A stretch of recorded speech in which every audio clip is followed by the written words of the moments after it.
Fala pessoal, aqui é o Caio Coppola, eu sou comentarista político e colunista da Revista Oeste, uma publicação corajosa que não se rendeu à autocensura nessas eleições.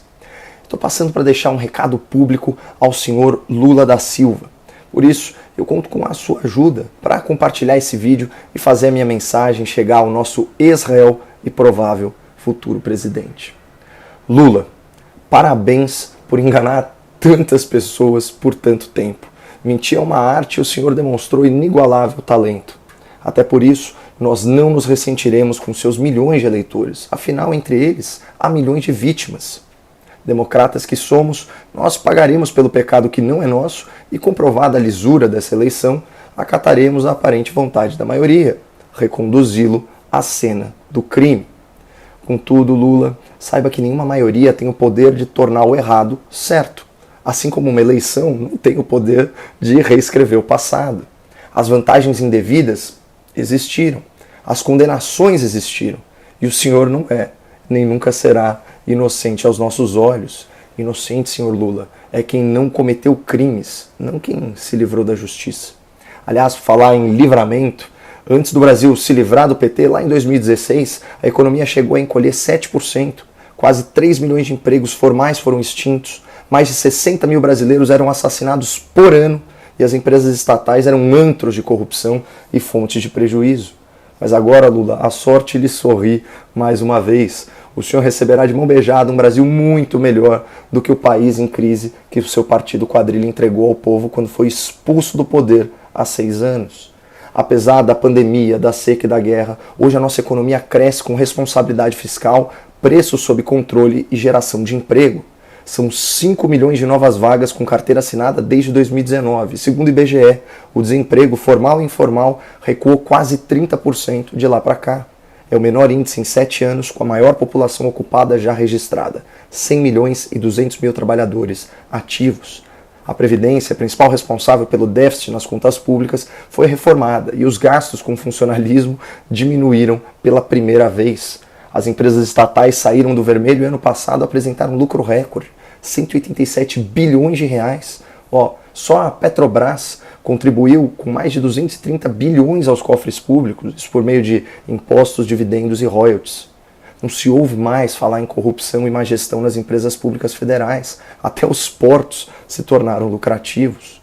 Com o governo defensor da lei e da ordem, atingimos a menor taxa de homicídios da série histórica e o menor número de invasões de terra. Houve redução de impostos sobre produção e consumo e ampliação de investimentos em renda básica. O Auxílio Brasil paga o triplo do que pagava o Bolsa Família para 8 milhões de lares a mais. O país se digitalizou e 40 milhões de cidadãos passaram a integrar o sistema bancário incrementado aí pelo Pix, aquela forma gratuita e instantânea de pagar e receber. Um novo marco legal trouxe investimentos privados bilionários para o saneamento básico. A previsão é que na próxima década, 9 em cada 10 lares tenham acesso à coleta de esgoto. No país que a gente herdou do Partido dos Trabalhadores, nem metade dos domicílios contavam com esse serviço. Claro que todas essas conquistas se deram apesar de uma oposição ferrenha do PT, não é mesmo, seu Lula? Na pandemia, seu partido chegou a ingressar no STF contra o benefício emergencial de preservação do emprego e da renda, o BEM, que salvou mais de 20 milhões de vínculos trabalhistas durante o Fique em Casa, a economia a gente vê depois. O PT também fez campanha contra o fim dos privilégios de aposentadoria da elite do funcionalismo público. E mais recentemente, no Senado, os petistas se opuseram à redução de impostos sobre combustíveis, transportes, energia e comunicação, uma medida que era justa e necessária, uma medida que derrubou a inflação no país. Essa é a oposição predatória praticada pelo PT, uma política de terra arrasada naquela lógica do quanto pior, melhor. Olha, Lula, se de fato o poder é dado a quem se dispõe a se abaixar para pegá-lo, nessa campanha tão baixa e tão injusta, o senhor desceu aos subterrâneos e provou que a democracia realmente não serve para garantir que os melhores sejam eleitos. Mas, por sorte, essa mesma democracia busca impedir que os piores fiquem no poder para sempre. Por aqui nós estaremos vigilantes e atentos a qualquer tentativa criminosa de perpetuação no poder e de cerceamento das nossas liberdades. A experiência humana mostra que o comportamento passado costuma servir como referência para comportamento futuro, mas não se atreva a agir como da última vez, Lula.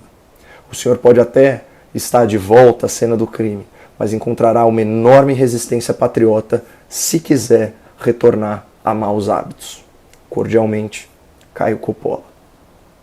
Se você gostou desse recado ao Lula, compartilhe o vídeo e prestigie a Revista Oeste. Para assinar o conteúdo exclusivo e apoiar o jornalismo independente, é só acessar revistaoeste.com/Caio. Muito obrigado, não percam esperança no Brasil e fiquem com Deus.